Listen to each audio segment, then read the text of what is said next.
저는 22살에 대학에 재학 중인 여자입니다. 요즘 제 소갈이를 하고 있던 문제가 있었는데 또래 친구들과만 얘기를 해보자니 주변에 결혼한 사람도 없고 결혼을 한 형제 자매를 둔 사람도 없어서 공감을 좀 얻고자 온라인의 힘을 좀 빌려보기로 했습니다. 저는 늦둥이 딸입니다. 그렇다고 저희 부모님께서 머리가 흰머리가 되신 나이에 저를 낳으신 건 아니고요. 오빠가 하나 있는데 오빠와의 나이 차이가 딱 10살이에요. 거의 외동아들 하나를 키우시려 하다가 엄마가 30대 후반에 저를 낳으신 거였죠. 어릴 적부터 부모님께 들었던 말씀은 아들 하나만 키우며 살려니 엄마가 많이 심심하고 울적해 하셨다고 해요. 어느 성별의 자녀를 낳을지 아무 생각이 없으셨던 아빠와는 달리 엄마는 어릴 적부터 자신이나 자신의 배우자를 쏙 빼닮은 딸 하나를 낳아서 손에 끼고 다니고 싶어 하셨다고 합니다. 흔히 말하는 친구처럼 말이죠. 쇼핑도 함께 다니고 맛있는 음식도 먹으러 다니면서 그렇게 둘도 없는 친구를 만들어 보고 싶었다고 해요. 무슨 일이 있어도 오로지 내 편이 되어줄 피부치 말입니다. 하지만 오빠를 낳은 후에 급격하게 몸이 좋지 않았고 그럼에도 아이를 가져보려 했지만 때때로 되지 않아서 거의 체념하다시피 딸을 가지는 거 포기했었다고 해요. 나이도 계속 먹어가다 30대 후반이 되셔서는 이제 진짜로 안 되는 것보다 하셨다고 하고요. 그런데 이게 웬걸. 그렇게 모든 정성과 노력, 기대마저 다 체념을 한 채 아무 생각 없이 살던 와중에 제가 덜컥 생겨났다더군요. 저를 임신한 사실을 알고는 모든 걸 체념했던 저희 엄마는 결혼할 때보다 그리고 오빠를 처음 낳았을 때보다 더더욱 기뻐하셨다고 합니다. 좋아 죽겠다며 막 오빠를 들쳐업고는 거실을 뱅글뱅글 뛰어다니셨대요. 체념 후에 얻은 자식이라 그런지 엄마는 유난히 더 좋아를 하셨고 아빠는 또 행복해하는 엄마를 보면서 좋아를 하셨고 오빠는 또 그런 부모님의 훈훈한 모습을 보며 좋아라 했고 그렇게 온 가족이 저 하나 태어나는 것만 기대하며 엄마가 임신하신 동안 하루하루를 설렘과 행복으로 넘치는 날들로 채워갔다고 해요. 듣기만 해도 괜시리 기분이 좋아지죠. 그렇게 전 태어나고 나서도 한치의 의심도 없이 저희 가족들의 온갖 사랑을 받고 자랐습니다. 엄마를 쏙 빼닮은 제 외모 때문에 아빠도 엄마 미님이라며 딸바보가 되셔서 저를 꼭 옆에 붙여다니고 사셨고 딸을 그 누구보다 기다렸던 저희 엄마는 말할 것도 없으셨고요. 어린 나이 오빠도 동생을 시기 질투할 법한데 우리 집에 찾아온 공주님이라면서 절 그렇게 챙기고 다녔대요. 동네 앞에 나가서 놀고 있으면 내 동생 누가 괴롭힐까봐 자기 학원도 안 가고 보초를 서고 있기도 했다네요. 물론 그건 자기가 진짜로 학원을 가기 싫어서 제 핑계를 대며 땡땡이를 친 거라고 나중에 이시직고를 했지만 말입니다. 아무튼 제가 하고 싶었던 말은 제가 정말 화목한 가정에서 나고 자랐다는 것이에요. 사랑을 듬뿍 퍼다주시니 저도 사랑을 늘 받기만 했지만 베푸는 것이 얼마나 상대를 기분 좋게 하고 또 나 스스로도 행복한 것인지 잘 알았고요. 그래서 또래 동성 친구들 사이에서도 늘 인기가 많았고 실제로 지금까지도 연락을 하며 지내며 힘들고 어려울 때 가장 먼저 찾는다고 자부하는 절친들만 해도 벌써 6명이 좋게 넘어요. 물론 친구 숫자로 저의 인성을 평가할 수는 절대 없는 것이지만 적어도 성격 파탄자는 아니라는 말씀은 자신있게 드릴 수 있네요. 고민 걱정이라고 할 것이 딱히 없었고 덕분에 학업에만 열중하면서 원하는 대학도 진학을 할 수 있었고 대학에 와서도 좋은 사람들 만나며 조금씩 제 꿈을 키워나갈 준비를 열심히 했습니다. 이제는 평범한 주변 또래들처럼 취업 고민도 슬슬 하기 시작했고 스펙의 압박을 받고는 있지만 지금껏 해온 것처럼 내 위치에서 꼼수 부리지 않고 내일의 묵묵히 최선을 다하면 되지 않을까 싶어요. 하지만 최근 들어 이런 논리가 전혀 맞지 않는다는 생각이 들기 시작하더군요. 바로 결혼한 저희 오빠의 와이프, 제 새언니 때문입니다. 저희 오빠는 1년 전에 오빠의 친구가 주선한 소개팅을 통해서 지금의 새언니를 만났어요. 그 당시가 벌써 30이 넘었던 때이고 오빠는 진작부터 대학을 졸업하고 취업을 한 상태여서 재정적인 것부터 시작해 모든 게 다 안정권에 접어들었을 때였는데 유일하게 옆에 결혼할 사람이 없다는 게 흠이었던 때였어요. 저야 뭐 오빠가 결혼 안 하고 평생 철없는 저희 오빠로 남아주면 좋았지만 그래도 한편으로는 이 오빠가 어디 문제가 있어서 여자친구를 못 사귀고 있나 싶어서 부모님처럼 걱정을 하기도 했습니다. 오빠 스스로도 이제는 결혼을 해서 부모님처럼 행복하고 화목한 가정을 꾸려보고 싶다는 로망을 품고 있기도 했었는데 그런 와중에 새언니를 만나게 된 것이었죠. 결혼을 하고 싶다는 아주 적절한 타이밍의 말입니다. 그렇게 만난 두 사람은 연애를 하며 곧장 결혼을 준비했고 결국 진짜로 결혼에 골인을 했어요. 만약 오빠가 더 어릴 적에 결혼 생각이 없었을 때의 새언니를 만났더라면 진짜로 결혼까지 갔을까 싶을 만큼 제 눈에나 저희 부모님 눈에나 참 발랑 까진 여자였지만 오빠는 그저 결혼에 눈이 멀었고 또 오랜 기간 연애를 못해서 여자가 그리웠던 것 같습니다. 제가 새언니를 발랑 까진 여자라고 표현한 이유는 아니 글쎄 처음으로 저희 부모님이나 저나 새언니를 만나던 자리에 새언니가 1시간이나 지각을 한 겁니다. 저희 집으로 부르면 언니가 결혼 전부터 부담스러워할까봐 일부러 엄마가 바깥에서 고급 한정식 식당을 예약해 약속을 잡았는데요. 저희 가족은 약속 시간 20분 전쯤 미리 도착을 해서 언니를 기다리고 있었는데 정각 조금 지나서 맞춰 오빠가 혼자 식당에 들어오더라고요. 순간 저희는 오빠 결혼이 파토난 건 줄 알고 표정이 심각해졌는데 오빠는 새언니가 조금 늦을 것 같아서 자기 혼자 먼저 왔다고 먼저 밥이라도 먹고 있자고 하더라고요. 하지만 어떻게 그래요? 주인공이 새언니가 안 왔는데 말이죠. 그래서 저희 부모님이나 저나 밥을 안 시키고 새언니가 올 때까지 계속 기다렸어요. 정말 하염없이. 그런데 1시간이나 지나서 나타난 새언니는 캐주얼한 청바지와 와이셔츠를 입고 푸르헤친 머리를 막 만지면서 들어왔어요. 정신없이 들어와 앉길래 먼저 해야 할 인사조차 생략이 되었습니다. 무슨 상황인지 상상이 가시나요? 1시간이나 시부모 될 어른들을 영문도 모른 채 기다리게 해놓고는 본인이 정신없어 죽겠다는 티를 팍팍 내며 저희 부모님께 인사도 안 하고 곧장 오빠 얼굴만을 확인하고는 옆자리에 앉더라고요. 그러더니 한다는 첫마디가 아, 나 술 덜 깼어. 라더군요. 이제 보니 새언니는 전날 술을 더럽게 처마시고는 그 술이 다 안 깨는 바람에 오늘 약속 시간까지 늦잠을 풀풀 잤고 연락이 안 되자 오빠는 저희 가족들이 기다릴 걸 알기에 혼자 에라 모르겠다 하며 약속 장소에 왔던 거더라고요. 새언니는 오빠의 불같은 전에 어찌저찌 깨긴 했는데 일어나서 대충 차려입고 나온다는 게 그만 불의 접근이 훤히 내다보이는 와이셔츠에 단추까지 잘못 잠궈서 가슴골이 보일랑 말랑하는 그런 상태로 와버렸고요. 아 진짜 문제가 하나에 둘에 셋에 아주 첩첩산중의 꼴이었습니다. 뒤늦게 오빠가 인사부터 안 하냐는 눈치를 주며 자 여기 우리 부모님 하며 언니한테 저희 가족을 소개했고 천만다행히도 새언니는 아 안녕하세요 하며 그제서야 웃어 보이며 인사를 했어요. 거기에 인사까지 대충 해버렸으면 진짜 상을 다 엎어버릴 뻔했는데 다행히 웃어 보이니 웃는 얼굴엔 침은 못 뱉겠더라고요. 그렇게 첫 만남이 썩 좋지 못했던 아니 최악했던 새언니를 만나고 나서 저는 더더욱 오빠가 결혼하는 것이 껄끄러워졌습니다. 결혼을 한다는 것은 새 가족을 들인다는 것인데 다른 날도 아닌 시부모님 만나기 전날 술을 진탕 먹고 1시간이나 약속에 늦은 새언니라 상상도 하기 싫었어요. 그래도 오빠가 가족들 눈치가 보였는지 다들 불러 모아서 말을 하더라고요. 전날 직장에서 억지로 회식을 하며 술을 마셔서 그랬다고. 그래서 약속이 늦은 거라고 말이죠. 저희 오빠가 거짓말을 잘 못해요. 거짓말 할 때면 이상하게 손을 쥐어뜯는 버릇이 있어서 저희 부모님도 그 정도 파악은 할 줄 알거든요. 새언니 얘기를 할 때 어찌나 손을 쥐어뜯던지 단번에 그게 거짓말인 줄은 알았지만 무슨 사정이 있겠거니 하면서 모른 척 하기로 했습니다. 오빠가 새언니를 많이 좋아하는 것 같아서 저도 오빠 인생이라 생각하며 좀 더 새언니를 새 가족으로 받아들이기 위해 마음가짐을 했죠. 가족으로 들어오며 문제 일으키지 않고 기존에 우리 가족들이 그랬던 것처럼 정말 화목하게 잘 살고 싶었으니까요. 그 오빠는 결혼을 했고 분가를 했습니다. 새언니는 오빠보다 5살이 어린데요. 어디 오빠 회사 근처에 있는 중견기업의 비서로 일을 하고 있다고 하더군요. 둘 다 직장 위치가 비슷했던지라 신혼집은 직장 근처로 구하는 바람에 저희 집과는 거리가 제법 멀어졌어요. 그래봤자 같은 서울 아니지만 한강을 사이에 둔 강북과 강남의 차이니 옆 동네 드나들듯 쉽게 왔다 갔다 할 거리는 아니었죠.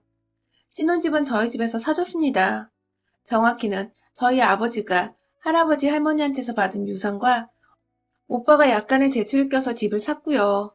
새언니는 집 사줘서 고맙다며 시집 올 때 애다님으로 해오려고 했지만 엄마가 요즘 세상에 뭘 그런 거라냐며 간단히 생략을 했고, 다만 그 돈으로 차라리 결혼식에 오는 손님들께 드릴 선물 같은 걸 준비하면 어떻겠냐고 해서 새언니랑 오빠는 가격이 좀 있는 한가와 떡 세트를 준비한 걸로 알고 있어요.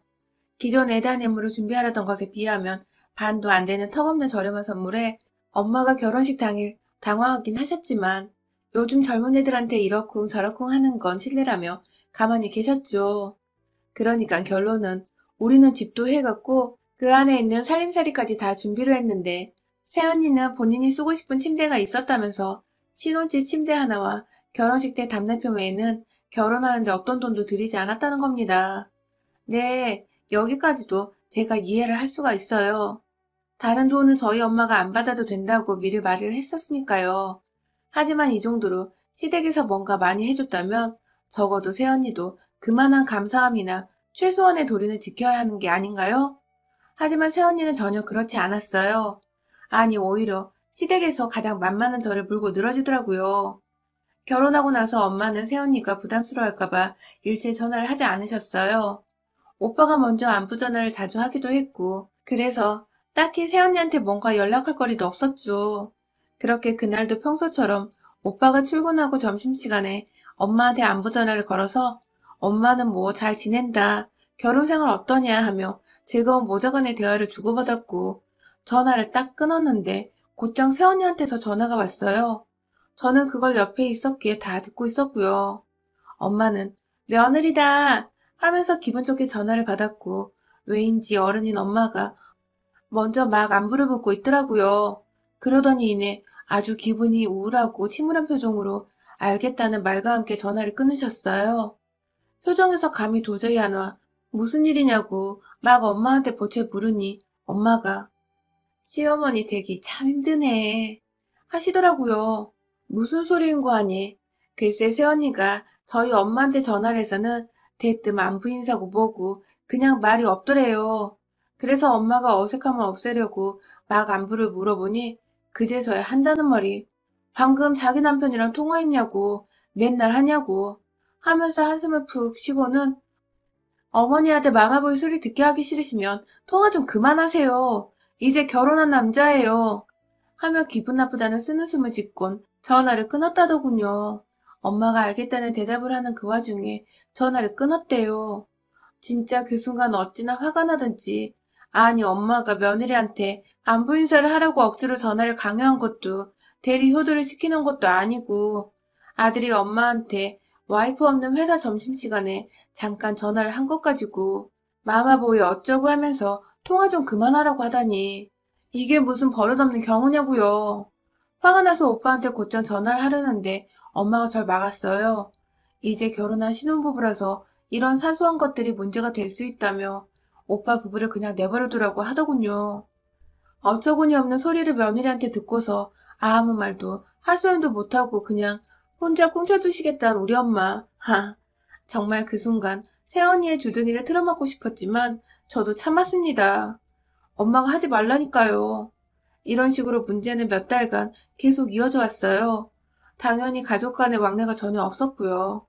엄마가 오빠 전화를 안 받으니 오빠도 점점 전화를 뜸하게 했고 엄마는 혼자 소거리를 하시던 와중에 새언니가 오빠랑 함께 집에 찾아왔는데요.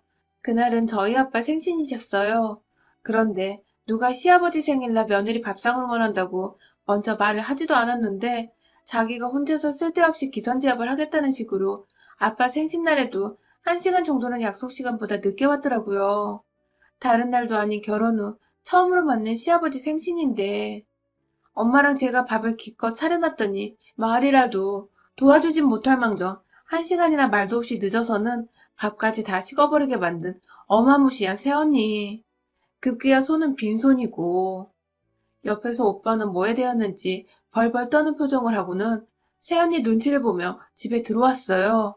결국 그날 생일 케이크에 촛불을 부는 건 고사하고 새언니의 뾰루통한 표정 때문에 온 가족이 새언니 눈치를 보다 저는 결국 자리에서 먼저 일어났고 엄마와 아빠는 끝까지 분위기를 띄워보겠다며 되도 않는 농담을 던지고 웃어 보이다가 결국 새언니가 밥 다 드셨으면 가보겠다는 말을 남기곤 자리에서 일어나자 아빠는 무안해하며 그제서야 기분이 상하셨는지 그래 가라 라는 말씀을 남기곤 방 안으로 들어가시더군요.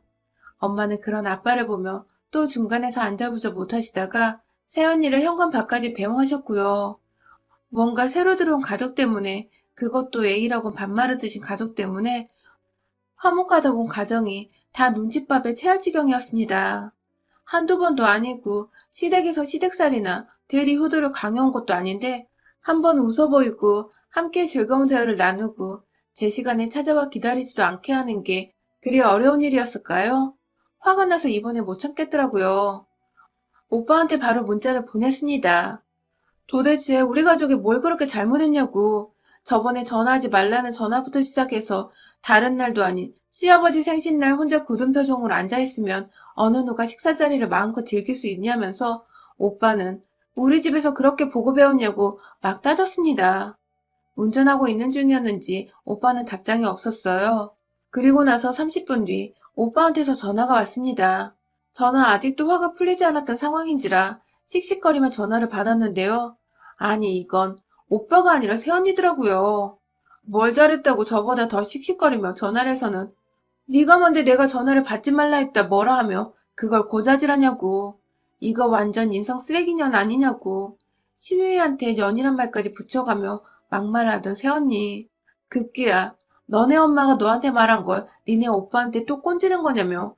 너나 니네 엄마나 입에 걸레인 건 딱 모녀네. 하면서 급기야 저희 엄마를 욕보이시고 자기 시어머니한테 너네 엄마라고 칭하면서 선을 넘어버리더라고요. 아, 순간 제가 도저히 못 참겠어서 야 이년아 너 어디야? 하면서 괴성을 질렀고 그 바람에 밖에서 부모님이 놀라 제 방으로 오셨는데 제가 씩씩거리면서 옷을 입고 걸쳐 입고는 집 밖으로 나왔습니다. 너 거기 딱 기다려. 내가 니년 잡으러 간다. 하는 말과 함께 택시 타고 오빠네 집 가려고 카카오 택시까지 부르며 아파트 1층 현관 밖을 나가는 그때 그 순간 지하 주차장에서 아파트 단지 밖으로 나오는 그 입구에 익숙한 차 한 대가 서 있더라고요. 그리고 그 옆엔 익숙한 실루엣의 남자가 여자랑 말싸움을 하고 있었어요. 경비 아저씨가 그 옆에서 뜯어 말리고 있었고요. 네, 그건 바로 저희 오빠와 새언니였습니다. 상황을 보니 제가 보낸 문자를 오빠가 먼저 읽었고 새언니가 엄마한테 전화하지 말라는 소리를 한 것을 알게 된 오빠가 이대로는 집에 못 간다며 엄마한테 사과를 하라고 했나 보더라고요. 그러자 새언니는 제가 꼰지른 거라며 저한테 전화해서 지랄 발광했고 급기야 저희 엄마한테 너네 엄마라는 뻘소리를 짓거린 바람에 오빠는 진짜로 화가 나서 운전을 거부하고 거기에 그대로 차를 세워둔 채 차키까지 빼내고는 새언니를 차에서 내리게 했더라고요. 옆에서 새언니는 그제서야 뭔가 지가 쫄리는 게 있었는지 경비원까지 불러다가 오빠를 말려달라고. 추워 죽겠는데 밖에서 여자 혼자 세워둔다는 말로 중재를 요청 중이었고요. 사람들이 수군거리기 시작하고 모든 게 딱 우리 오빠가 잘못한 것처럼 보여지려는 그 모습. 가만히 있다간 오빠가 저 예의 반말아 먹은 새언니한테 꼼짝없이 당하겠더군요. 그래서 나섰습니다. 제가 말이죠. 어릴 적 부모님으로부터 그리고 오빠로부터 받은 사랑과 헌신을 아주 풀코스로 갚아드리겠다는 사명감 하나로 야! 하는 굵직한 비명소리와 함께 새언니에게로 달려갔고 있는 힘껏 주먹을 쥔 채 그년의 볼따구를 향해 날라찼습니다. 제가 달려들던 순간부터 기겁을 하며 쫄아있던 새언니는 저한테 주먹 펀치를 받고는 아프다는 소리도 못 내고 주저앉았고 이내 저는 새언니의 묶은 머리까지 풀어헤쳐서는 머리털을 다 뽑아버리겠다는 심정으로 미친년처럼 발광을 했어요. 아주 머리를 쥐어 싸매고 뜯고 끌고 그렇게 한 5분이 지났나? 옆에서 오빠랑 경비 아저씨가 말리시니 어찌저찌 진정은 했는데 새언니는 그대로 자빠져 있더라고요. 아직도 충격에 못 벗어나서 말이죠. 제가 그런 새언니 그리고 주변에 모인 주민들까지 모두 들으라고 말했습니다. 우리 엄마한테 아들 마마보이 소리 듣게 하고 싶지 않으면 다신 전화하지 말라고 한 거. 상견례부터 우리 아빠 생신날까지 1시간의 말도 없이 늦어서 어른들 기다리게 한 거. 급기야 혼자 뭐 이쁘다고 분위기 잡고 말도 안 해서 생신날 분위기 다 망친 거. 그리고 결정적으로 우리 엄마한테 너네 엄마라고 하며 입이 걸레라고 한 거 다 사과하라며 새언니를 향해 울부짖으며 눈물도 몇 방울 흘려줬습니다. 옆에서 주민들은 폭행하는 제가 진상인 줄 알았다가 모든 사실을 알고 난 후 제 편을 들며 급 반전인 상황에 더욱 흥미를 가지기 시작했어요. 급기야 저를 알고 저희 오빠를 아는 일부 주민들은 저 가족들 얼마나 화목하게 잘 지내던 가족인데 하면서 저희 집엔 원래 문제가 없었고 새로 들어온 며느리가 문제네 하는 분위기를 조성해주기 시작했습니다. 온 주민들이 저희 편을 들자 오빠는 새언니를 향해 너 같은 애랑 도저히 못 살겠다며 이혼을 하자고 선포를 날렸어요. 그 순간 저는 주민들 사이에서 환호 소리도 들었죠. 그러자 이 상황에 본인이 할 것이라고는 무릎 꿇고 비는 것밖에 없다는 빠른 판단을 한 새언니. 사람들 앞에서 창피한 줄도 모르고 싹싹 빌더라고요. 아주 손이 발이 되도록 말이죠. 오빠는 일부러인지 그런 언니를 말리지 않고 몇 분 더 내버려뒀고 그런 후에야 저에게 살포시 눈빛을 보내곤 생각해보겠다는 대답과 함께 일어나라 하더군요. 그렇게 새언니는 오빠와 저 그리고 저희 아파트 주민들 앞에서 아주 진이 빠지도록 사과를 했고 그렇게 추위 속에서 무릎까지 꿇다가 오빠의 말 한마디에 겨우 일어나 차를 타고 오빠와 함께 집으로 돌아갔습니다. 그날 후 엄마는 주민들한테서 얘기를 곧장 전해 들으셨는지 그래서 내심 속에 쌓인 게 풀리셨는지 다시금 웃음을 되찾으셨어요. 아빠도 티는 못 내시지만 며느리 홍군형은 딸내미가 내줬다면서 저한테 괜히 사고 싶은 거 없냐고 용돈 쓰라며 20만 원을 쥐어주시더라고요. 새언니는 그날부터 저희 엄마한테 자기가 먼저 안부 인사를 해옵니다. 생일날 죄송했다며 다시 밥을 먹자고 이번엔 자기 집으로 오래요. 결혼하고 한참이 지나서야 집들이를 하겠다며 이제서야 그 집을 사준 저희 부모님을 집에 초대했더군요. 뭐 어찌되었든 이렇게라도 새언니 버릇 똑똑히 고쳐내고 저희 부모님을 시부모님 대하듯 행동하는 모습을 보이니 다행입니다. 아주. 언제든지 이혼하고 혼자 팽당하게 만들 수 있다는 걸 아는지 새언니는 이제 완전히 정과 다른 사람이 되어 저희 집에 살뜰하게 자랍니다. 오빠도 이제는 알아서 먼저 새언니가 또 이상한 말 한 거 없냐고 엄마랑 저한테 전화를 해서 물어보고 있고요. 이런 관심과 갑작스러운 사랑이 부담스럽지만 뭐 당분간은 이런 대우를 좀 즐기면서 그간 새언니한테서 속 끓였던 거 조금이라도 보상을 받아보려고요. 그러게 처음부터 그냥 사람답게 가족답게 대했으면 주먹 맞고 사람들 앞에서 싹싹 빌 일은 없었을 것을. 우리 가족이면 가족답게 살자고요. 여러분의 생각은 댓글로 남겨주세요. 오늘도 시청해주셔서 정말 감사합니다.